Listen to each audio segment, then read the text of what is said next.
शंभुनाथ मिश्रा अभिनेता एक बूढ़ा व्यक्ति है जो ग्वालियर में एक जीर्णशीर्ण घर में अपनी पत्नी मंजू मिश्रा नीना गुप्ता के साथ रहता है और वह मुश्किल से अपनी पेंशन और स्थानीय बच्चों को ट्यूशन के माध्यम से पूरा करने में सक्षम है।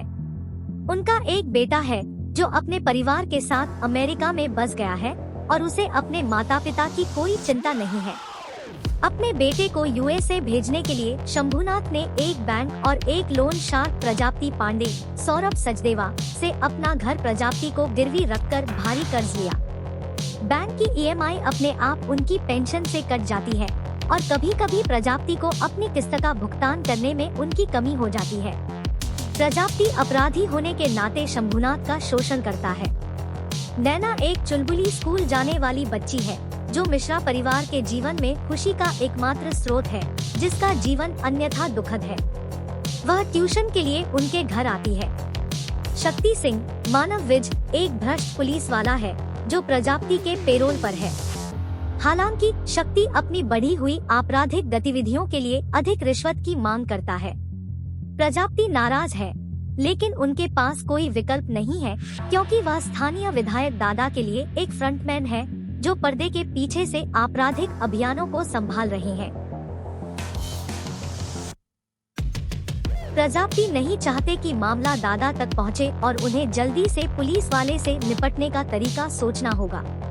वह शंभुनाथ के घर को बेचने का फैसला करता है और 2 दिनों में इसे खाली करने की धमकी देता है। जैसा कि वह ऐसा कर रहा है, वह नैना को शिकार बनाता है जो उसके घर पर पड़ रही है। शंभुनाथ शिकायत दर्ज कराने के लिए पुलिस स्टेशन जाता है और प्रजापति को नाराज शक्ति के साथ बातचीत करते हुए पाता है। प्रजापति के जाने के बाद शंभुनाथ शक्ति से अपने मुद्दे को हल करने का अनुरोध करता है, जिससे वह स्पष्ट रूप से इनकार कर देता है। बाद में रात में जब शंभुनाथ घर पर अकेला होता है तो प्रजापति आता है और उसके साथ मारपीट करता है। शांत होने के बाद वह शंभुनाथ से 1 घंटे के लिए नैना लाने के लिए कहता है। शंभुनाथ के लिए यह ब्रेकिंग पॉइंट है और गुस्से में वह स्क्रूड्राइवर से प्रजापति का गला काट देता है। जब मंजू लौटती है तो वह मृत प्रजापति को देखकर चौंक जाती है। शंभुनाथ उसे शांत करता है और शव को ठिकाने लगाता है। सदमे और गुस्से से मंजू उसके साथ बोलना बंद कर देती है, लेकिन जब शक्ति जांच के लिए आता है तो वह सहयोग करती है।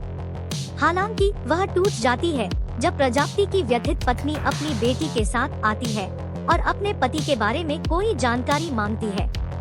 अपराध बोध से शंभुनाथ पुलिस स्टेशन जाता है और कांस्टेबल के सामने विस्तृत विवरण के साथ अपना अपराध कबूल करता है, क्योंकि शक्ति कहीं और चला गया है, लेकिन कांस्टेबल इसे एक काल्पनिक अपराध पत्रिका से एक साजिश के रूप में खारिज कर देता है।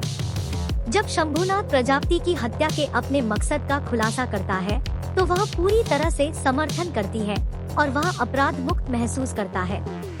अगले दिन शक्ति उसे हत्या के कबूलनामे पर हस्ताक्षर करने के लिए कहता है, जिस पर वह सबूतों की कमी के कारण इनकार कर देता है।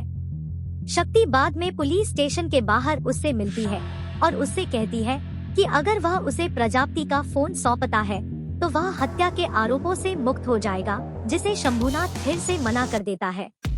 जब वह घर पहुंचता है तो वह प्रजापति का फोन ढूंढता है और इसके लिए चार्जर लेने जाता है और फोन की सामग्री की जांच करता है। लौटने पर वह देखता है कि दादा द्वारा जबरन अपना घर खाली कर दिया गया है। एक प्रदर्शन के बाद दादा उसे अपना ऋण चुकाने के लिए 3 दिन देता है। शंभुनाथ अंत में प्रजापति का फोन शक्ति को सौंप देता है, जिसमें दादा की पत्नी के साथ उसके संबंध का वीडियो होता है। सौदे के एक हिस्से के रूप में शक्ति तब दादा को प्रजापति की हत्या के आरोप में गिरफ्तार करता है, जिसमें हत्या के हथियार और खून से सने कपड़े संभवतः दादा के परिसर से बरामद होते हैं।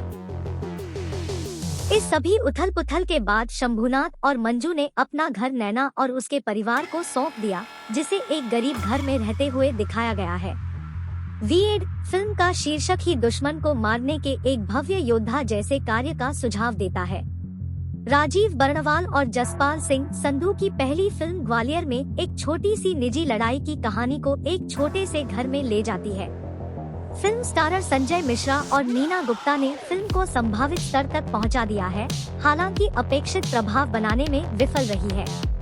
9 दिसंबर 2022 को रिलीज हुई वत स्टारर संजय मिश्रा और नीना गुप्ता मूल रूप से एक पॉसिबल थ्रिलर है जो भागों में काम करती है, हालांकि अपने स्वाभाविक रूप से आकर्षक कथानक के साथ न्याय करने में विफल रहती है।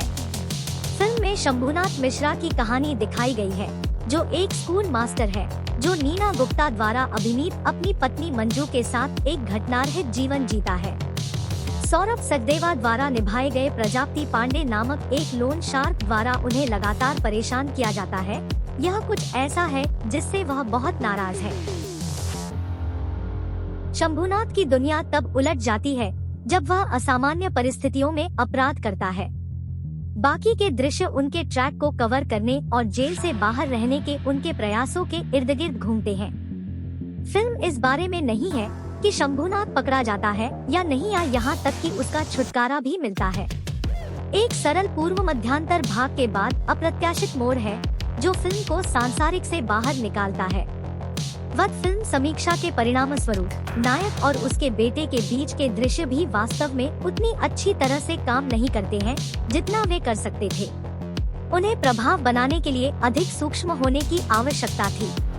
यही बात शंभुनाथ और प्रजापति से जुड़े दृश्यों पर भी लागू होती है। उनमें गहराई से भूतिया और परेशान होने की क्षमता थी, लेकिन ऐसा नहीं होता है क्योंकि चुप्पी वास्तव में बोलती नहीं है। फाइनल वर्डिक्ट वध में ऐसी बारीकियां हैं जिन्हें देखने के दौरान दर्शकों को तेज रहने की आवश्यकता होगी। दर्शक दृश्यों में प्रॉप्स और संवाद पर ध्यान दे सकते हैं।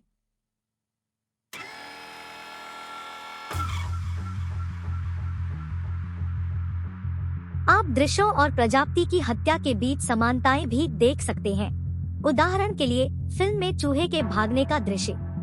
फिल्म का पहला हाफ धीमा हो जाता है और प्रजापति पांडे द्वारा पुराने जोड़े को परेशान करना कम अवधि के लिए हो सकता था, लेकिन फिल्म का दूसरा हाफ मूल रूप से रोमांचकारी है। फिल्म उन दर्शकों के लिए है जिनके पास फिल्मों में कच्चा और यथार्थवादी स्वाद है। शॉक वैल्यू अंत तक मंच सेट करने में कामयाब रहती है और अंत की ओर ट्विस्ट ने इस फिल्म की कहानी में एक गतिशीलता सेट की है। Thanks for watching. Please like, share and subscribe to our channel. Thank you.